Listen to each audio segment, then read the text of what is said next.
Fans కి good news చెప్పారు deputy CM Pawan Kalyan. Harihara Veeramallu release date చెప్పిన మేకర్స్ వచ్చే ఏడాది మార్చి 28న అని ప్రకటన విడుదల చేశారు. ఇవాల్టి నుంచి విజయవాడలో ఈ సినిమా షూటింగ్ ప్రారంభమైంది. విజయవాడలో ఇప్పటికే సెట్లు కూడా రెడీ చేసేశారు. ఇవాళ ఉదయం 7 గంటలకు లాంఛనంగా షూటింగ్ ని మొదలు పెట్టారు.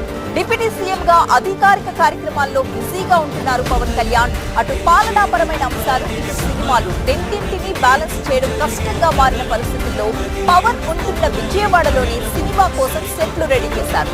హైదరాబాద్, విజయవాడ షటిల్ సర్వీస్ చేసే పని లేకుండా బెజవాడలోని సినిమా షూటింగ్ చేయబోతున్నారు. హరిహర వీరమల్లు సినిమా ముందుగా క్రిష్ జాగర్లమూడి దర్శకత్వంలో మొదలైంది. కానీ ఇప్పుడు ఈ ప్రాజెక్ట్ ని జ్యోతి కృష్ణ డైరెక్ట్ చేస్తున్నారు. పవన్ కళ్యాణ్ కెరియర్ లో ఇది ఫస్ట్ పాన్ ఇండియా సినిమా అవబోతోంది. హరిహర వీరమల్లు సినిమాకు కీరవాణి సంగీతం సమకూరుస్తున్నారు. ఇటీవల చిత్ర